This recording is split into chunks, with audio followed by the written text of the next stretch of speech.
Welcome to the Ethics Experts, where we're elevating ethics and compliance and HR to the strategic level it's supposed to be. 3, 2, 1, and we're live. Welcome to the Ethics Experts, everyone. We're here with Charlie Middleton. Charlie, welcome. Hi, welcome. Thank you so much for for joining us today. You are someone who I met on LinkedIn, somebody who has a similar heart that I have for whistleblowers. And I spend a lot of time reading your articles about whistleblowers and the blackballing thing. And we're just excited to get you on here to share not only your background, but also your perspective on this issue that I think it's not talked about enough, shocking, right? And I think it's something that can really provide some really big gains for organizations if they can get it right from a cultural standpoint. Yeah, I mean, I think that it's very easy to get extremely frustrated when you see the bad things happening in the world and the slow pace of change. I always try to take a step back and go, hey, 100 years ago there was slavery, right? So, the pace of change is actually rapid, right? And the horrible things you see happening are lingering effects of, but they are fixable. Right. And we just need to take some steps to fix them. Yeah, I think that's right. And I think when you put it in that perspective, that it was only 100 years ago, and you even look back 50 years and the changes that have been made from a social justice perspective, or even the last 20 years, right? As sort of the playing field has been leveled. Some of these things that maybe our grandparents thought would never change, we see have totally changed. But it's going to take that continual pressure on these things that we still feel there are injustices around in order for that change to continue unabated. Right. I just did the math in my head. Actually, 150 years ago, there was slavery. But still. Feels like 100. Okay. Right. So exactly. Maybe we can start how did this become a hot button issue for you? Or how did this become something that you felt you needed to advocate for? Well, so I can only talk so much about details because of, Sure. with prior employers. But, I think that there's a kind of a personality type that when they see something that bothers them, they can't drop it, right? A reasonable thing to do when you're a corporate employee with a good job and you see something bad the company's doing is to ask about it and see how people respond and read the tea leaves, right? If you can tell if you're making people uncomfortable, right? And most people take the hint, right? And sure, we're inflating our earnings, but that's the accountants say it's okay. Everyone does it. Everyone does it, right? Sure, we're cheating on our taxes, but look, we've got a legal opinion that says it's cool. Yes, if you read this document, it makes it sound like we're lying, but So I mean, people rationalize, right? And they don't make a fuss, and they don't make themselves into a problem. But there's a certain the whistleblower sort of mentality, I think, is for better or worse. They keep asking the question.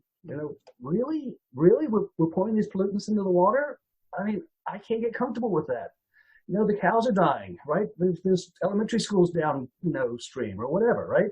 There's a lot of examples of companies doing bad things, right? These are good people doing bad things, right? And, someone needs to put their hand up, but generally when somebody puts their hand up, you kind of, the rule of the mob, applies, right? Oh, you're a stool pigeon, right? We're turning. Yeah, you're a rat. You're an enemy, Right. So you brought up a couple interesting points, and you brought up this personality type thing. And I wonder from your standpoint, do you think personality types are always on this sort of spectrum. And I feel like there's probably some people on this sort of whistleblower spectrum, let's call it, who they're going to speak up regardless, right? And no matter what the culture is, or no matter what the pushback is, they're going to speak up and they're going to say, hey, this is not right, and this doesn't sit well with me. But then there's other people that are maybe more toward the middle that are still on that sort of whistleblower spectrum, but they respond more to the social pressures or whatever. Has that been sort of your experience? And what do you think folks can do to help, not get silenced, or help make sure that people have a voice?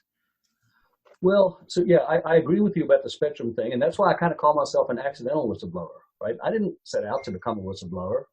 As a matter of fact, I think being a whistleblower is a bad idea for the individual. Like right? functionally, yeah. It's not, the risk reward is bad, right? So I live in West Palm Beach. So across the water, there's Palm Beach, right? And there's house, 10, 50, $100 million house after $50 million house, right? So there's a lot of wealth, right? And so one of the things that people say about whistleblowers is, oh, there are these whistleblower reward programs. You're in it for the money. Well, if you're in it for the money, you're an idiot, right? Yeah. Because corporate executives get rich, CEOs get rich, CFOs get rich. Whistleblowers, not so much. Yeah. Who is someone who has generational wealth from blowing a whistle? Yeah, one guy I can think of, Bradley Birkenfeld. Okay, fine. The exception proves the rule, though, kind of.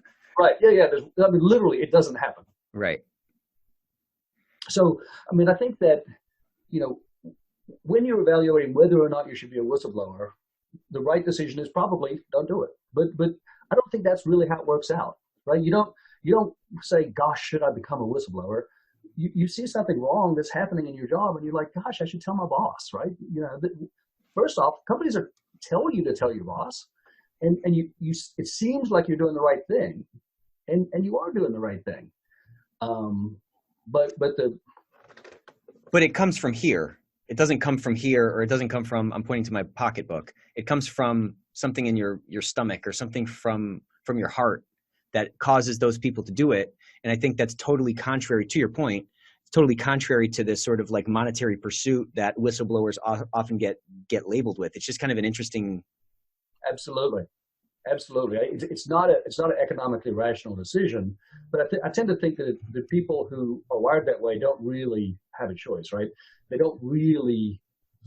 In my particular case, when I was in law school, and then I found out how much money practicing lawyers make, and I thought, gosh, why would you keep doing that every year? Wouldn't you just do that for a year and then take 2 or 3 years off and have fun and then do it for another? No one needs that much money. Right. Then when you're a practicing lawyer, you're like, all of a sudden you've got a huge house and yada, yada, yada. And all of a sudden you do need that much money. But so my point is that, people don't make rational decisions about money anyway. Right. Right. So you don't think when you're telling your boss, hey, we shouldn't pollute that river, you're not thinking, this might jeopardize my career and I won't be able to provide for my family. But in some cases, that is very true. Right? If you go to the National Whistleblower Center and you look at the profiles of a bunch of the whistleblowers, there are people who, have not been able to work for 17 years, right? A guy's in the financial service industry, and then he's a janitor. There's a great quote, and I can't remember the guy's name, but if somebody said, "Would you do it again?" and he said, "You mean put my children in poverty? You mean they couldn't, we couldn't take vacations, we couldn't, they couldn't go to private schools, we couldn't pay for the college they wanted to go to. Would I do that again? Of course not. Right? I'd have to be a cruel person. No, I wouldn't do it again." Which is just such a crazy thing because, again, at the core, let's push aside the stereotype, which I don't even think is actually sort of substantiated. To your point, there's like one guy who's made money doing it. Mm-hmm. At the core, it's based on this sort of visceral reaction to something that just doesn't sit well. It feels wrong. I feel like I need to say something about it.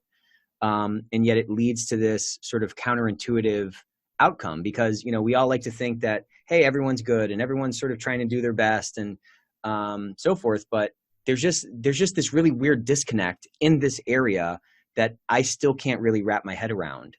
Mm. And, what a picture of a guy who has earning potential in the hundreds of thousands of dollars who's sweeping floors now because he stood up and did the right thing. Like, this is America. That's not supposed to happen here. And yet it does. Yet the National Whistleblower Center has hundreds of stories of folks like this. It's just, it's crazy. Right. And the movie of the week never goes that way. Right. Right. If you're idealistic, you're like, hey, I'm doing the right thing. Good things are going to come from it. Right. But, that's not reality. Right. The reality is that it generally ends badly for the whistleblower. But, in my case, for example, right, I'm not destitute. Right. For me, the biggest price has been not being able to do the job which I enjoy doing. right? I mean, traveling around the world and working on deals and, doing mergers and acquisitions, it's fun, right? Right. I mean, sure, of course you love, taking the kids to school and stuff, but, I mean, after a while it gets old. There's a balance there. Okay. Right. Yeah. That's fulfilling in a way, but it doesn't provide the challenging fulfillment that, the stuff you just talked about provides, right? That sort of cutting edge and, hey, I'm doing something new and I'm sharpening my sword and I'm getting exposed to these things. And I think you touched on it. It's like everyone's idealistic and everybody thinks if you do the right thing, you get the right outcomes. But in this particular area, folks get totally blackballed. And I'd love to kind of dive into this blackball thing some more to, I can't wrap my head around it because so in the business I'm in, we're kind of built on this. We're built on whistleblowing and so forth. And to me, it's kind of a sign of a good culture. If somebody speaks up, I want a culture. I want my team to speak up if they see something wrong because we're united in terms of what we want, or at least in theory, we're united in terms of, hey, we want to create this type of an environment, but there's some kind of disconnect between the words and the actions at some of these larger organizations where the real kind of blackballing occurs that's sort of crippling potentially to somebody's career. And I just would love if you can kind of dive into that or speak to that a little bit more, because you're so much closer to this thing and your writings are so kind of prolific on this issue from many different angles. Yeah, I think that there's two points that I'd like to make. The first is that when we say blackballing, you think of some nefarious list of, where companies go and they check to see whether the guy's on the bad list. Obviously that's not how it is. Mm-hmm. The way it really is somebody works at a company. They raise their hand about an issue. The company says, we're going to investigate the issue. But really what they're thinking is, this guy's a problem, right? And then the person gets fired for something else, right? Oh, you cheated on your expense report or something, right? They cook something up, right? Retaliation, right? They're not dumb enough to say, we're firing you for reporting us for a fraud, right? Right. So then the person needs to find another job. And so you go on an interview and they say, well, why'd you leave your last job? Well, do you say, well, because I reported the company for fraud? And that's a bad move, right? I mean, they're going to say, oh, you're not a team player, you're a bad guy. So you say, I felt it was time to move on, or, I didn't have a good relationship with my boss and I recognized that was an error and I won't do it again, or whatever you say.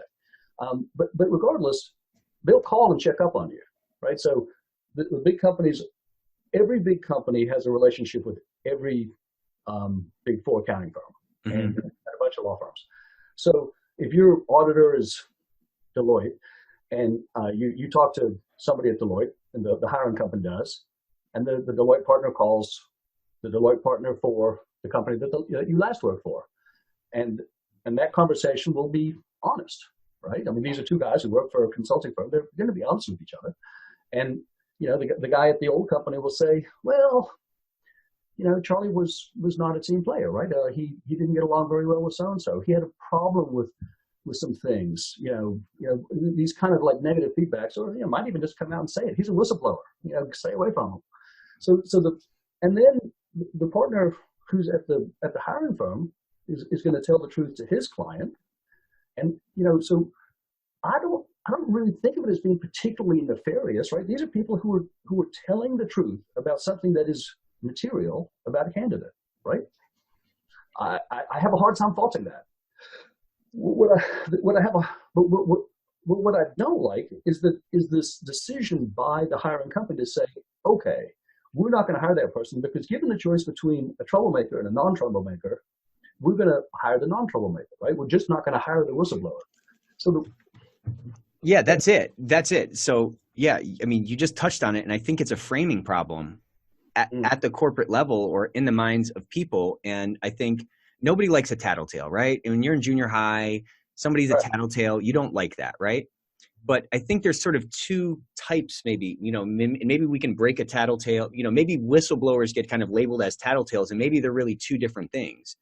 A tattletale is really just focused on trying to get somebody in trouble, whereas like a whistleblower is really more like something is wrong and I feel like I need to say something about it. I'm not trying to necessarily get somebody in trouble. I am just trying to, there's some cognitive dissonance going on, or there's some dissonance between what I'm seeing and what I think I should be seeing given what I was told about the company, or what I was told about our values or our purpose, or what role I'm supposed to be playing in whatever thing I'm doing. Like one seems to be motivated, the rat or the tattletale seems to be motivated from like a selfish perspective. And it seems like a whistleblower, it's really motivated by more of a selfless perspective. Yeah. And I think that, I mean, to use your elementary school example, if Johnny, is breaking the rules because he has bubble gum at lunch, come on, don't be a rat. Right. But if Johnny stabbed Susie in the bathroom, you really need to tell. Those feel like different things. They're rooted in something different, but it often gets conflated. And nobody likes a rat, but like, do you want somebody who actually has your back? Mm-hmm. Right? Like if you're in a foxhole, you want somebody who actually has your back and is actually looking out for you. So how do we change this sort of frame at the corporate level or at the hiring level to look at kind of a whistleblower a little bit differently? The way that I think it's best framed is, all right, when somebody commits fraud, who gets hurt and who is benefited, right? And so let's say that the fraud is a bribe, right? I'm a dishonest company and I'm paying bribes to a government official so that I'll get a government contract, right? So if the whistleblower tattles, then the practice is likely to stop, and the company is likely to have less business, and so the people at the company are less likely to get their bonuses. So if you're at the company, you might say, I really wish you wouldn't do that. But on the other hand, the honest company, the competitor, now isn't getting the contract. They're better. Their product is better, right? It's cheaper.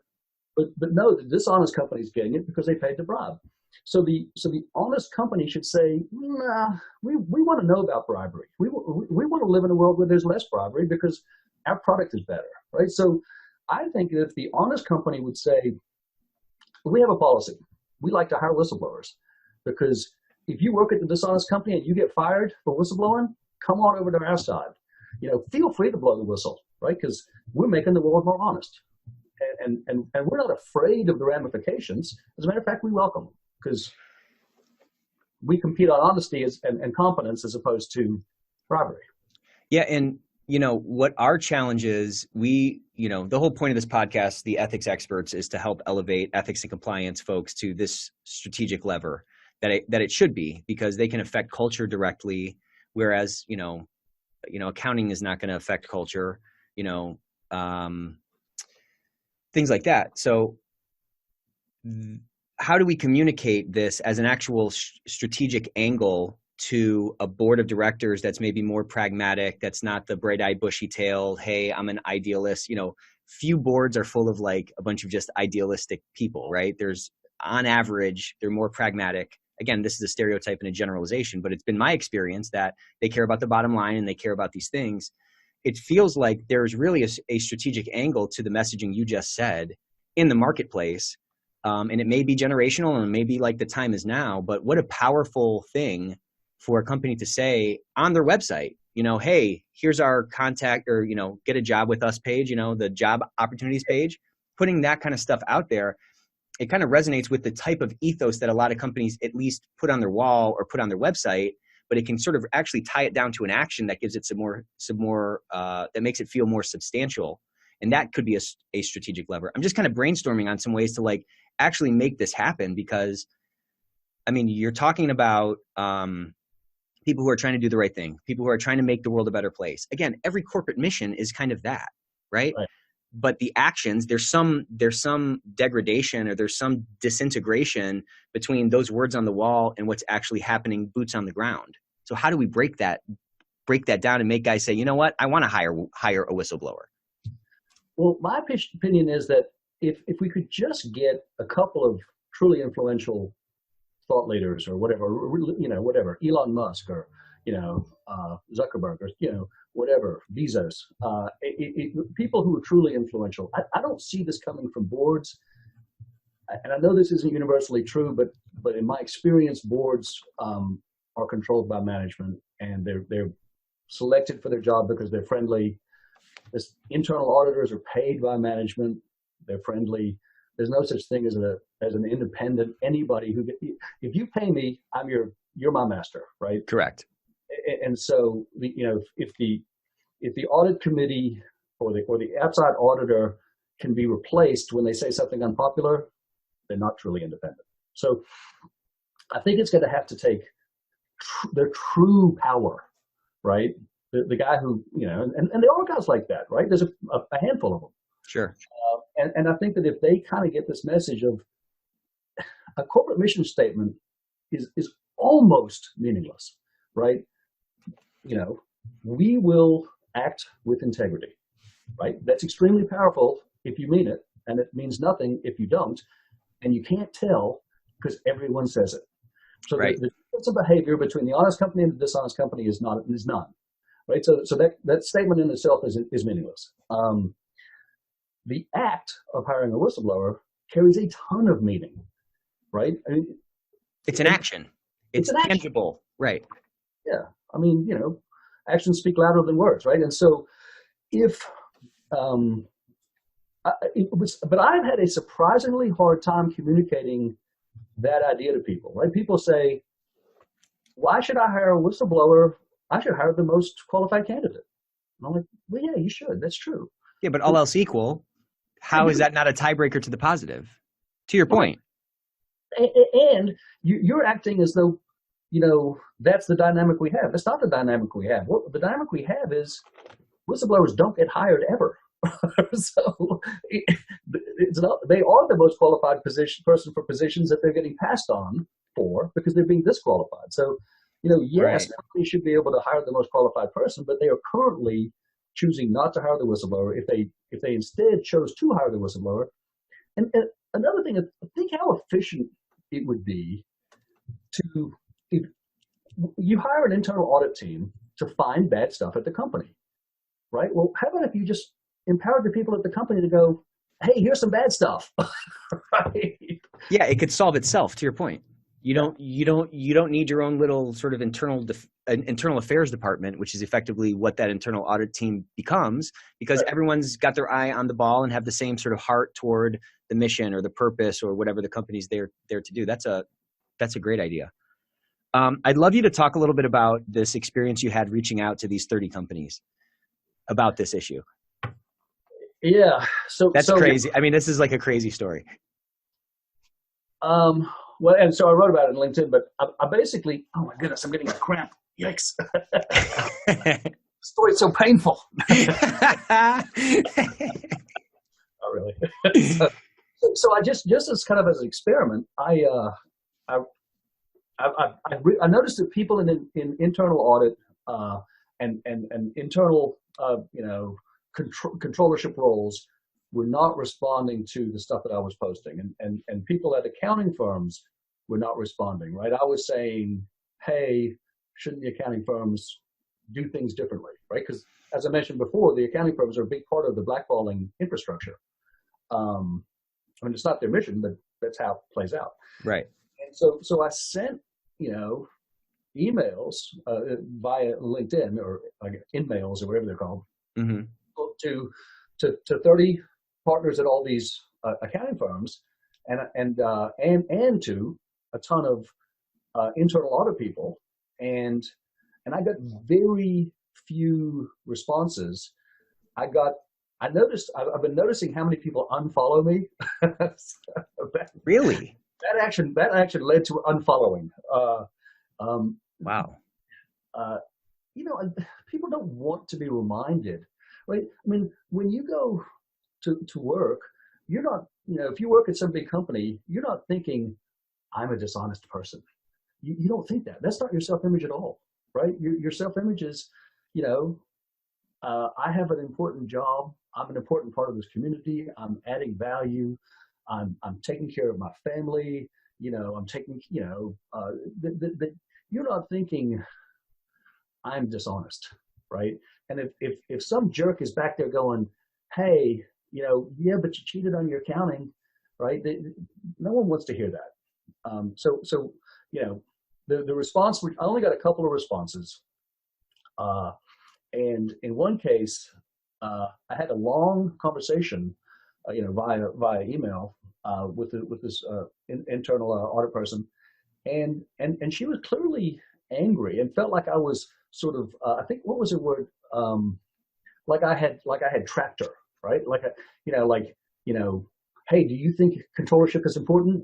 Have you ever hired a whistleblower? Oh, you haven't? Well, gotcha. Yeah, like you check. Yeah, right.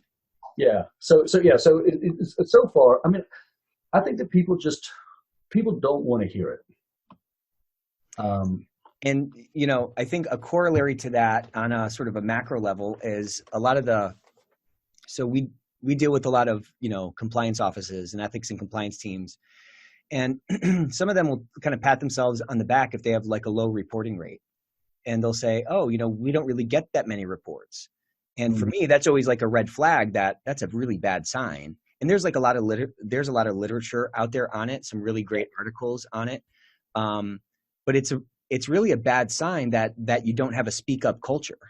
And I think it kind of can start at the company level. I mean, we're talking about, letting people in the company, and do we blackball them, and do we hire a whistleblower, and is that a scarlet letter on their chest for the rest of their lives? But before they get fired for being a whistleblower, if companies had the right kind of a speak up culture that encouraged this whistleblowing behavior, so to speak, or encouraged people to speak up, I think a lot of these problems would kind of be solved kind of on an organic basis. From your standpoint, what kind of like actionable tips or what kind of actionable perspective do you think we could present to our HR leaders who listen to this, or our ethics and compliance leaders, to help not stifle the voices of these people, these whistleblowers who, from my standpoint, are usually very like well-intending people? Well, so I would draw a distinction between various types of things you could blow the whistle on, right? So if somebody blows the whistle and they say, one of our vendors is stealing from us, I'm blowing the whistle on it. Well, the company wants to know about that. That's not exactly blowing the whistle. That's, you're not threatening the status quo. And so when the company's doing something wrong versus the company not doing something wrong, those are totally different in complexion. There's another one, which is, the things that matter versus the things that don't matter. Like, John keeps parking in that handicap spot. Well, John's an asshole, but it doesn't really matter. Right. I mean, but the CEO, is publishing false financial statements because he's hiding liabilities off the balance sheet, right? Enron, that matters, right? And the way that the company treats the people who raise things that matter is what matters, right? So Sharon Watkins at Enron, raised her hand and she said, I think these off balance sheet, entities are a problem. And she was ignored. And then, and had they, when she first raised it, addressed it, it may not have caused the liquidation of Enron. It may still be around. Or Anderson, right? But instead, but when finally she raised her hand again, she went straight to the CEO. The CEO, literally, his first call was to their outside law firm, Vincent Elkins, saying, "How do we get rid of her?" Right? I mean, it is, So she has said, "Look, if the company has a culture where you listen to the whistleblowers, you're going to stop the frauds before they become too big." This is obviously a good thing, but it's difficult to change. I think that I love the analogy, and I don't know. I do it. I'm afraid to draw this analogy because I don't want to make it too strong. But like the civil rights movement, right? There was a time when companies would hire the person that they wanted for the job, and they would hire the most qualified person, and it was based on merit, and it was always a white guy, right? Well, obviously they're better off now, where they have more qualified candidates to choose from, right? They've got the white guy, they've got the black guy, they've got the African American, male and female. They've got, so it wasn't in 1960, before the civil rights movement, it wasn't that there was no, smart, hardworking, African American females. Of course they were, right? So you're better off now, but it was a hard fight, right? I mean, Right. they didn't want to do it, and the people who were discriminating weren't bad people, right? They didn't, they loved their kids, right? They pet their dog, right? They went to church, right? Right. They were just blind, right? And I think that's where we are now with whistleblowers. Yeah, it's kind of a mindset thing. It's kind of to your point, it's a way that people are framing it out. And I mean, if you think about that whole Enron thing, what was driving it?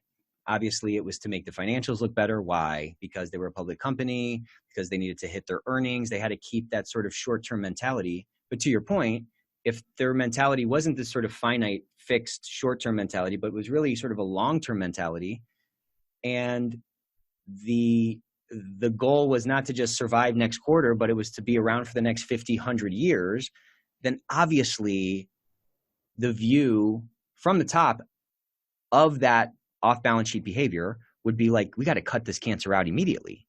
Right. But it's like they couldn't see past the windscreen or something. They couldn't see down the road to see that, man, this is super toxic and blah, blah, blah, and what the sort of, far-reaching implications of that was on the going concern that was Enron at one point. And then obviously that rippled out to Anderson and to everything else, right? That mentality shift, though, I think you're right. I think it's a mindset or a framing of the issue. And it seems to be rooted in some really short-term thinking at the top. And how do you change that? I don't know. Well, I think you're right. One of the things that's interesting about CEO comp now is, right, you can make a lifetime's worth of money in 1 year. So when you say, well, they're only worried about the quarter, if 4 quarters makes a year, and if you're making $50 million in a year, well, who cares what happens next year, right? I mean, but I don't really think that's what's driving it, right? Because these guys are not saying, I want to get my 50 million and I'm out generally, right? Correct. But for me, one of the, yes, change at the top is essential. But change in the middle, I think, to me, is almost more important, right? So at Enron hired the best and the brightest. I worked for GE when Enron crumbled, and I was working on an acquisition, and every day we were walking past the barrage of reporters and the crooked E, and it was it was wild. Wow.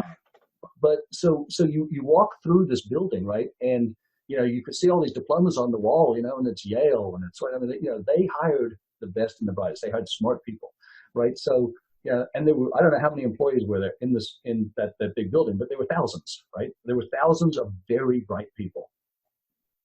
People knew what was up, right? It wasn't like, it's like Volkswagen, right? Like what? No one knew that they were designing their cars to cheat on, emissions controls. Of course they did. It's not like one guy knew.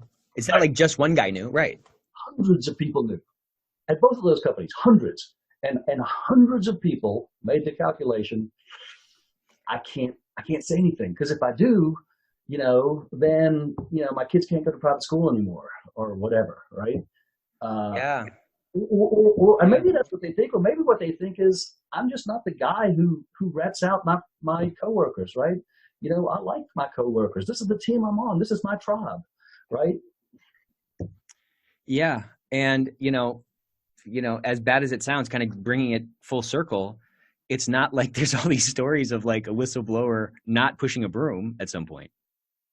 Do you know what I'm saying? Like it's like a self-reinforcing thing.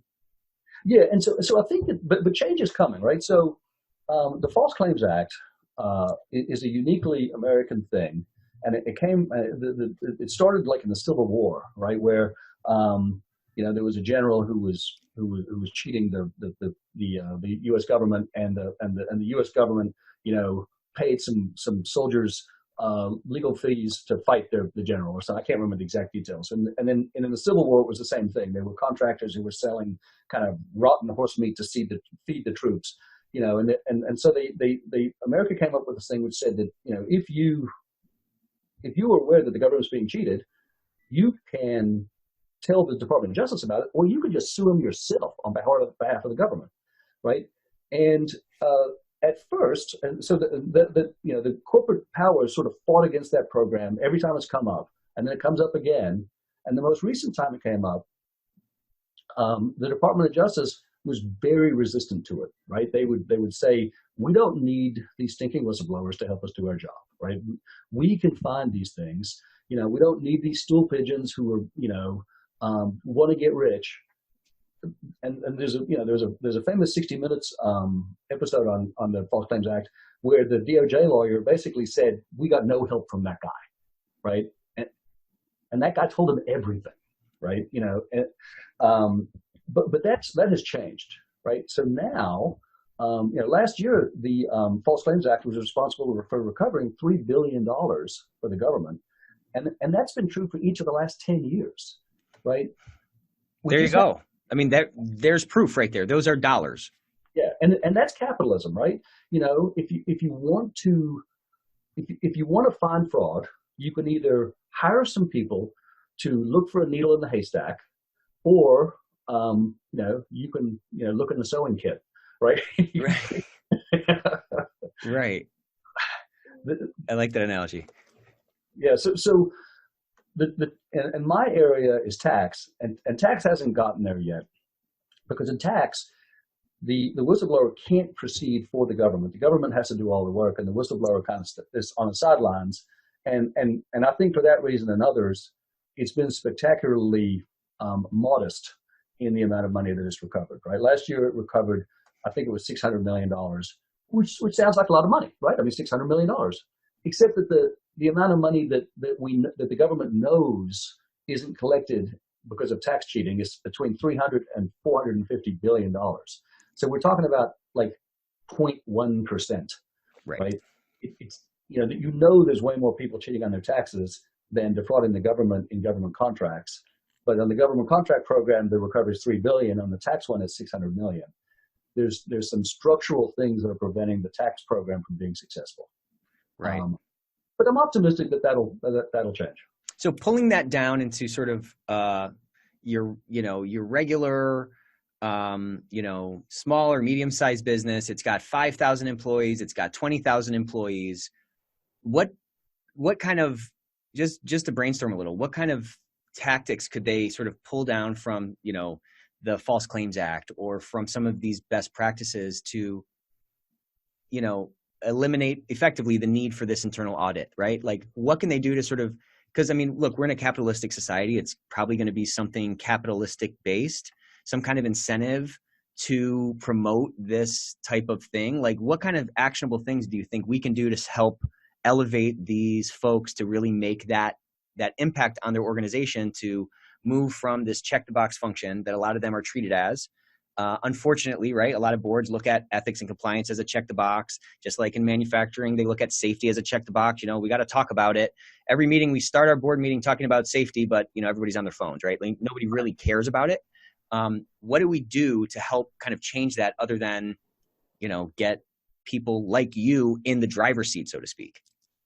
Well, I think that a good argument is compliance functions are overhead, right? And if you so we want to reduce the overhead. We'd like to reduce the overhead cost of compliance functions, and if you get the information directly, that's more efficient than hiring somebody to ferret it out, right? So it should be more efficient to empower people to speak up. In addition, we do it's part of the culture that we want more information more timely, right? And so I think that the machinery of capitalism will work better when there is less fraud, and there'll be less fraud when fraud is certain to be uncovered. Let's say that there was 100% reward for fraud, right? I mean, I don't care what the reward is, right? Because as soon as you start paying that reward, then fraud gets uncovered. Then people know fraud's going to get covered, and fraud declines, right? So it's inevitable. It's inevitable, right? You're not going to, it's not like, oh my goodness, now all the people reporting on fraud are going to get rich. No, fraud's just going to decrease. Yeah, and I think the underlying assumption that kind of goes without saying is that the fraud is happening. There's nowhere that it's not happening. There's no organization of any size I mean, unless it's just one guy, because he technically can't steal from himself. Like, I just feel like any organization, it's going on at some level. I don't know if that's fair, but it is certainly common, right? Every single week brings another major fraud story. And, I mean, the accounting firms work very hard to preserve their reputation for integrity, and they're involved in scandal after scandal after scandal, right? Deferred prosecution agreements, PwC and this, dictator in Africa who stole all the money, right? KPMG and tax shelters, right? I mean, all of the accounting firms get involved in these scandals, and people who work at those firms know about those issues. And it's the same with literally every single company that I've worked for. I have put my hand up about an issue, right? In some cases, it didn't really matter. So at one company I worked for, I was on a phone call. It was a regular phone call for this team's meeting, and some guys were in Europe and some guys were in different parts of America. And we get on this call, and one particular call, I actually wasn't on this particular call, but I heard about it. And on this call, they said, "Hey, Charlie, you there?" I didn't answer because I wasn't. "Hey, so-and-so from the UK, are you there?" Nothing. "Okay, so it's just us in the home office. So we'll just terminate the call." And somebody speaks up and they go, "This is John. I'm here." And they're like, "Who are you?" So this is a regular call. So what it turned out was that the CFO had hired a professor to listen in on all of his team's meetings, and he was writing a book, right? My contribution to world wisdom by the CFO. Mm-hmm. And the professor was writing it. So the professor one day was busy. So he asked his son to do it. And the son didn't know that they were doing something nefarious, right? Secretly listening to other people's phone calls. And so I said, "Come on, this is bullshit, right? You can't secretly listen to people's phone calls. Well, for one, we're lawyers. You're waiving attorney-client privilege. What are you doing?" Right. And by the way, it's scummy. It's wrong. Don't do it. Right. Anyway, so nothing. I didn't get retaliated against. There were a whole bunch of people who said, "Don't raise this issue. It's futile, right? What you just making people mad on purpose?" I'm like, "No, hey, come on." It's crazy, right? You got to call somebody on that, right? Yeah, right. The pitch is in the dirt. That's not a strike, right? Yeah, right. It's like somebody shows up to dinner without their shirt on. You go, "Hey, dude, you do wear a shirt." Right.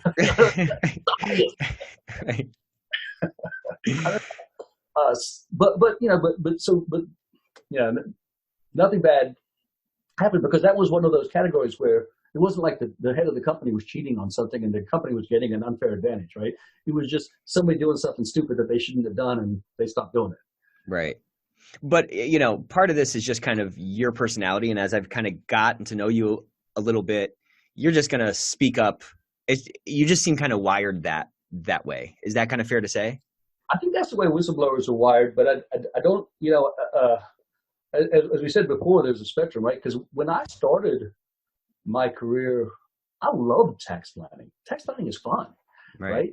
You walk into a company, you understand how they make money, and you move some, boxes and arrows around on a chalkboard, and they start paying a lot less tax. Yeah, it's a puzzle. Yeah, it's a puzzle, and and it's fun. And I didn't think, gosh, what I'm doing here is fundamentally dishonest. It took a long time to kind of reach that conclusion. When there's a rule in tax that says that, in the US tax rules, it says that if you do something simply for tax reasons to achieve a tax benefit, you don't do it for any business reason at all, then you don't achieve that tax benefit. You don't get the tax benefit, right? If you pay $100 that you wouldn't have paid so that you can get $1 million tax benefit, and the $100 is a cost and there's no business benefit whatsoever, you shouldn't get the $1 million tax benefit. Yeah, and that's a fingers crossed principle that's going to guard against people gaming holes in this massive tax, code. The anti-abuse rule, and there's a bunch of these anti-abuse rules, and it's called the business purpose doctrine. Well, it's completely ignored, right? Like I mean, that's what the tax department does. They find ways. Yeah. It's like the whole purpose of it, right? Well, I mean, there's the planning side and there's the compliance side, right? The compliance side is paid a third of what the planning side is paid. The planning guys tend to have a more interesting job, and and there's thousands, tens of thousands of people whose full-time job is doing that, right? And you generate a 200-page power pitch chart which has every little step, right? It's all tax driven. The IRS is just getting their asses kicked. Excuse my French, right? I mean, they're not winning those cases. You shift all your income to a tax haven. Taxpayer wins every single time, right? And it's Facebook is in court on this. A bunch of there's a bunch of court cases on this, but the IRS has got an abysmal record, right? Facebook says, so our market cap is $100 billion, and we think that our intellectual property is worth 47 cents, and we're going to transfer it to Ireland for 47 cents, and then all the profits are going to be booked in Ireland. So you cool with that? And the IRS goes, oh, that ain't right. And then they lose. Right. People think that the IRS is this big bad thing. It is, unless you're a major company or a rich guy, in which case the IRS is the weakling on the playground, right? They lose. Wow. And they don't have to lose, because they can. The guy who works in the tax department, making his 100, 200, 300 grand a year, knows about this $100 billion tax cheating thing, right? Incentivize them to tell the truth. And, sure, some companies are going to get hit with some big, tax adjustments, and then they're going to start complying with the law. Yeah. It's almost like behavior comes down to like the intersection of like incentives and expected value or cost, right? Like he has no incentive to do it. His better expected value is to keep his mouth shut and continue to play the game. But to your point, if there was some incentive switch or some kind of incentive adjustment, then you're going to get a different behavior. It's just naturally going to happen, especially in our sort of capitalistic society. That's all, supply and demand lines that are moving back and forth, right? Yeah, and if you look at any major scandal, so you find a scandal, and my favorite example is Walmart's bribery scandal, right? So in 15 years ago, a whistleblower told Walmart that they were paying bribes in Mexico to open stores, and so the people in Walmart in Bentonville now knew that these bribes were being paid. So they sent somebody down to investigate. Sure enough, they were. So you look at that scandal, but look at any of them, right? What happened to the people who knew, right? What happened to the people who knew about the bad behavior on the part of the company and kept their mouth shut, right? The CFO of Walmart International, the CFO of Walmart overall, the CEO of Walmart. These people knew, right? Of course they knew, right? Well, of course they knew, right? And what happened in that particular case was that Walmart hired law firms for 30 of its executives. So Walmart was paying its law firm and 30 separate law firms for 30 executives. And they waited 6 years before they did anything. Then they told the government, because they thought the statute of limitations had run. And then the SEC investigated for another 9 years. And then the SEC imposed a fine of something like $280 million. So they paid the $280 million. Meanwhile, the legal bill for those 30 executives and Walmart was $1 billion. They paid $1 billion in legal fees. Now, those executives are either still at Walmart in senior leadership positions, or they retired with a ton of money, right? The guy who was the CEO of Walmart. They were not blackballed, by the way. Yeah, they were not. Yeah. The CEO of Walmart Mexico at the time went on to become CEO of Walmart America, the stores, and his last year before the SEC came clean, he got a bonus of like $9 or $12 million or something, and then he went off in the sunset. And in each of those 30 people, right? The identity of those 30 people is not public, right? But there's some of them who you just know who it is, and there's some of them I know who it is, right? and they all did well, right? So the moral of the story is shut up. Right? I mean, again, just to bring it back to that guy who was pushing a broom. I mean, the guy regretted doing the right thing. It's just kind of a bad. That's not what we all kind of think in our idealistic view of how the world should work. It's crazy. But what an example of that of what we're talking about. Like, there's no incentive to do the right thing in many of these cases. Right. It's crazy. And I think that the incentive to change the system is everyone gets richer, right? You know, why are Africa and Latin American less successful than America?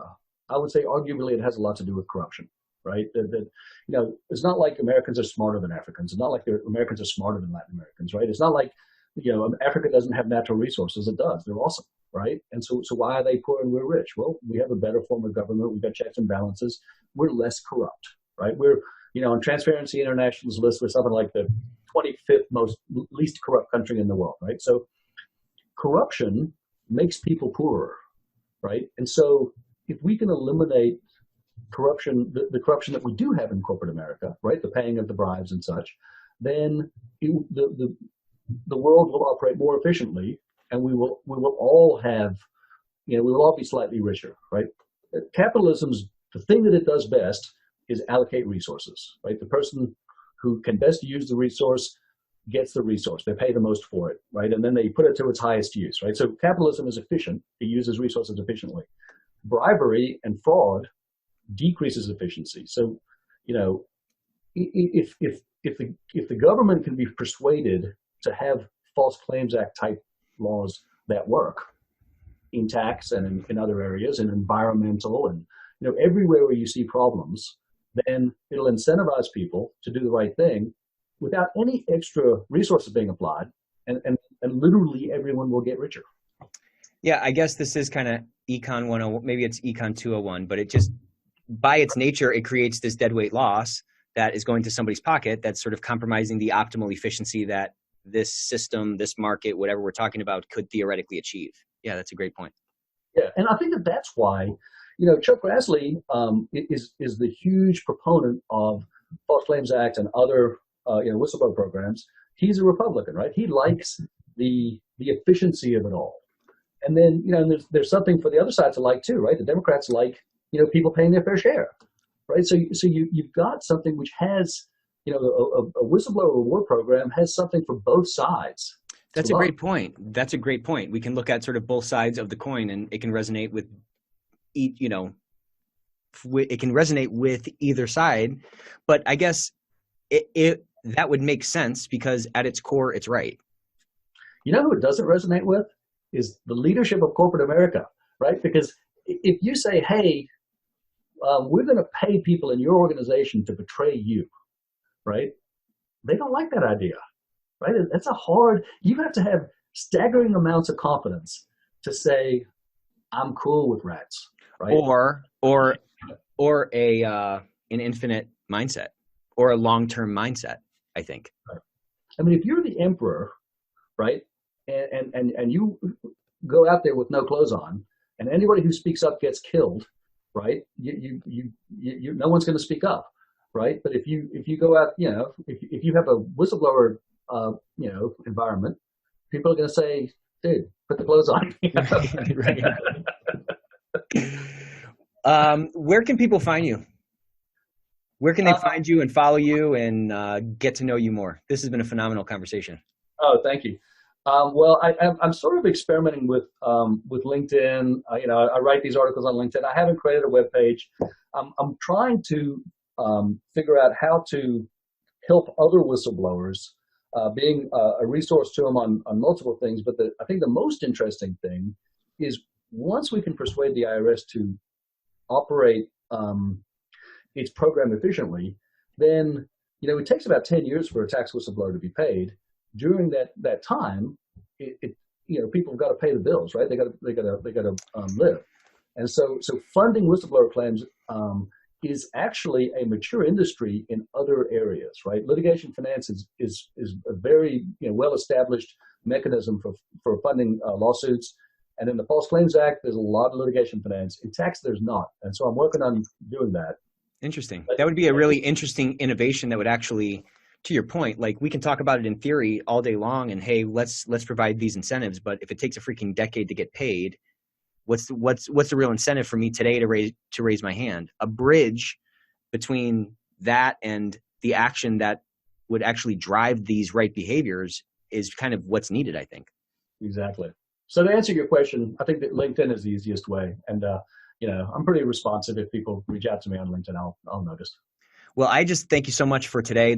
I feel like I learned so much. It's great to talk to someone. You brought like a really fresh perspective to it. And I think our listeners are really gonna enjoy this conversation as they're trying to push an actual authentic culture that drives those right behaviors. I mean, you just can't fake this stuff. You can't fake a pure culture. You can't fake right behaviors. It either is happening or it isn't.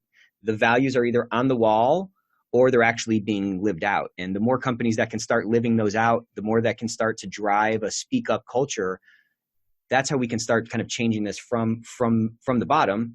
And as you can kind of help to change it from the top, hopefully we can meet in that middle where that real magic is going to happen. Yeah, and I guess one thing which I'd like to finish with is I don't want to alienate compliance people, right? I mean, the compliance people are working hard. They're trying to change their organizations. There's people who have gone from being in compliance to being a whistleblower, right? So, they've got a hard job, and me saying, gosh, you should do this all a totally different way is not particularly helpful, right? Well, I can appreciate what you're saying, and I think at the core, what you're talking about resonates with people because they're seeing things the same way as you are, right? They're seeing the potential for, hey man, if we can just get this behavior right, or if we can just encourage these things, I mean, at the end of the day, it makes their job easier. And then sort of less selfishly, it makes the whole organization better. But to your point, they're many times in a hard spot. They're sometimes pigeonholed in a culture, or the way that they're treated or empowered or not empowered is sort of a function of how they're viewed at the top. So, many times they're just kind of responding to the environment that they're in, to your point. Yeah. You can't, you can make small changes and they're worth making, right? I think that the big change is going to take a little bit of time. It's going to take Congress. It's going to take, but I'm very supportive of compliance people and I'd like to be helpful to them, notwithstanding the fact I'm a little frustrated that they don't buy into my, everyone should be a whistleblower, shtick. But that's. But I think it's, this is something that we talk about a lot. There is this change coming. There is this change that I think is happening, whether it's a generational change or it's a mentality change or something where I think people are tired of the inauthentic words on the wall that don't match the actions. I think people are looking for purposes that are resonant with them and their own purpose. And I think we want, like you said earlier, everybody kind of wants to make the world a better place. Everybody, wants to leave a positive impact or a positive thumbprint on whatever they touch. And I think if there's more of us talking about this stuff and there's more people seeing that, wow, I'm not the only person who views it this way, then they're going to feel more comfortable speaking up and getting back to that spectrum we were talking about. These people over here are going to speak up regardless. The magic happens by getting those people in the middle empowered to start tipping the scale onto the side of the speak up culture or on the whistleblower side, so we can hit that actual tipping point to where it starts reinforcing itself in a positive way versus the negative way that our current incentive structure seems to promote. Yeah, and I think that in an environment where there's a scarcity of talent, talent might have a little bit more leverage to say, hey, I really want to work in an environment where I'm allowed to tell the truth, right? And if you're a culture which rewards people who tell the truth, then that's the kind of place I want to work. And I think that there's a lot of positive attributes to having a whistleblower favorable culture. That if you hire, your competitor's whistleblower, then your competitor can't get away with stuff, right? That's a positive, right? If you are the kind of place where people, when they put their hand up, are listened to, as you said, you can't fake it. Right. And so, and people, should demand the right to work somewhere where it's not, I mean, they're literally examples of companies that were polluting the water and their employees weren't saying anything. I just can't. I think that's changing. Right? I think you're right. Yeah, the time is now. So this is like I don't know, this is a phenomenal conversation. I just, again, thank you for your time. Thank you for, no one pays you to write these articles on LinkedIn, but I'm telling you, the more of us that are talking about it, we can really start to drive some change that can hopefully affect these workplaces and affect these behaviors to make this whole economy and this whole world a better place. So thank you so much, Charlie. My pleasure.